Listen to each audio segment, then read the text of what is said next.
Hey guys, welcome back to the English Gentleman Gamer with me and Roscoe. Time for this week's retro video. I was going to do a video kind of trying to make my mind up which is better, Super Mario Bros. 3 or Super Mario World as my kind of preferred platformer. I've decided that I like them both the same actually.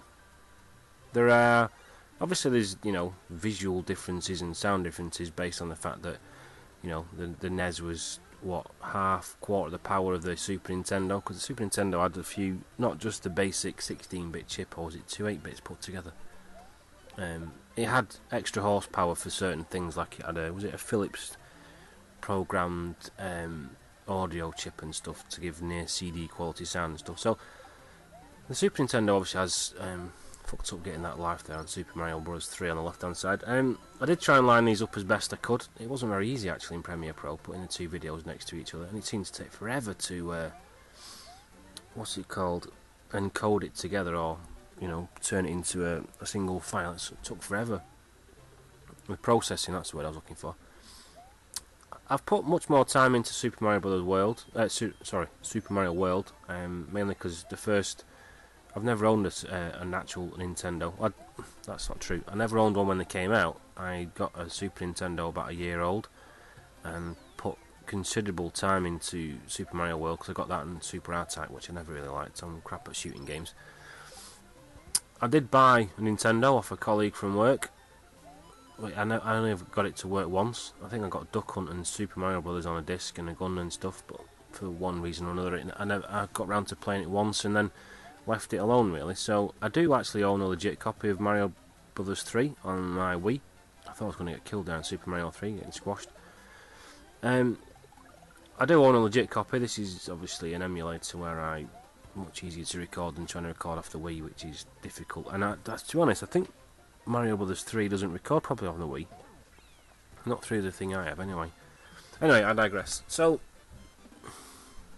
I don't prefer one over the other. I think they both have very redeeming features. I think for a Nintendo game, it's as bright and as bubbly as you can expect. It's not the best graphics, I don't think. I think the Castlevania series personally takes that crown. I think it's not particularly fast. I think the Mega Man games are a bit harder and a bit faster. In fact, a lot harder, to be honest. I'm absolutely pathetic at Mega Man games. But I think Nintendo made a good effort on this one. Super Mario Bros. 1, there wasn't much you could do in choice of kind of levels and stuff compared with this one. Obviously it's an idea they copied over to Super Mario World because there's a much bigger map, a brighter map and stuff like that.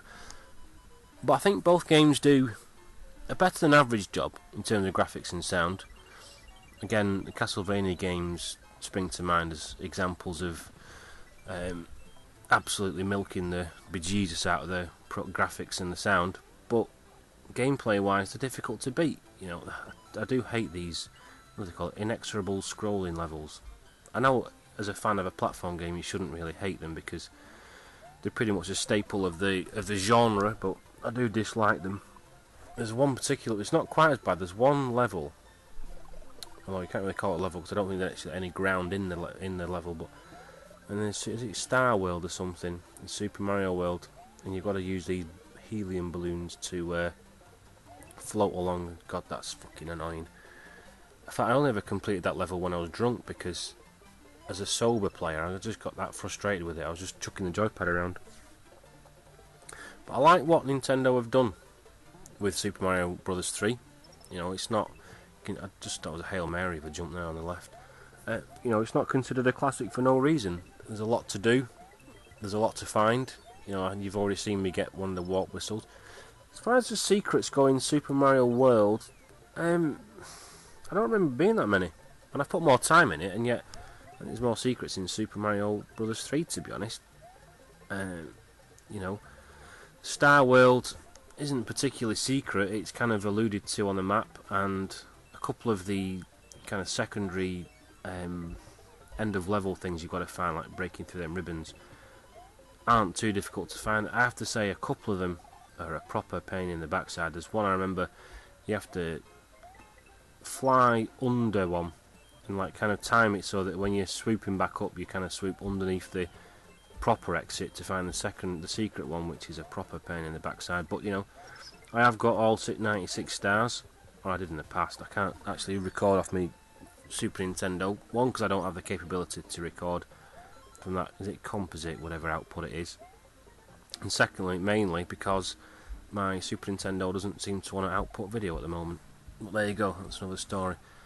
I haven't put as much time into Super Mario Bros. 3, but I do like it. I mean, my son likes to watch me play it for some reason. I don't find rehashing the first few levels particularly entertaining, and I do get annoyed that on the Wii I've yet to work out how you save a game.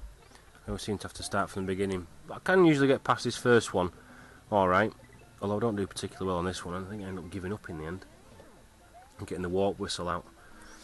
I get a bit frustrated with it occasionally. Not so much the game, more that the two options I have for controlling the Super Mario Bros. 3, one's a PC controller that I bought cheap off Game or somewhere like that. It's like £5 in it. Seems to have a, using JNES anyway, it seems to have a bit of a lag on it. Not as precise as a Super Nintendo one. And I don't like using the Wiimote either. I find that quite hard work, although it's easier than the PC controller, but it's still not a piece of cake. I would like to finish Super Mario Bros. 3. I mean, I saw a video the other day of some dude polishing it off in 11.5 minutes or something, but he seemed very well acquainted with the game, shall we say. Much more skillful than I'll ever be in it. But, you know, the only worlds I dislike in Mario games are the ice ones, really. I find that the whole physics are just irritating. I thought it was going to be clever on the left one there, Mario Bros. 3. The time so I could just get past that little flamer, but then I think this is where I give up in the end and think, right, bollocks to it, I'll get the old warp whistle out, because I've never used one before. This is the first time I actually managed to find a warp whistle. I knew it was in the 3rd level, but I never actually managed to get it there properly. So I thought I'd have a look at level 4 and see what that's all about, because I've never got this far before, but I liked the graphics, I liked the, how do you call it, the big, this was a bit pointless I thought, I mean, just the bit on the left, I mean, having to jump without any opposition whatsoever. But you know, the map's nice and big. Well, it certainly shows a lot of levels to do and stuff like that. I like this level that I'm doing on Mario 3. You know, with the oversized enemies and such like. I thought that was quite good. And then the palette that the Nintendo has isn't great, but you know, it's not exactly. I thought I was going to get squashed there. You know, it's Nintendo's machine. They've got themselves to blame, really, but it does look a little bit bland compared with other games I've played on the on the normal Nintendo. I have to say, not quite as bland as Total Recall, or that was quite appalling.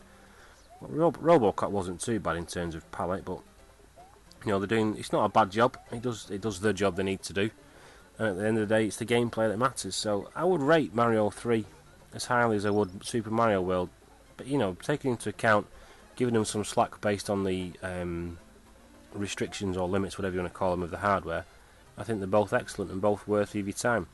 But I'm going to leave it there, guys. So thanks for watching, have a good weekend and take it easy. Thanks for watching, bye.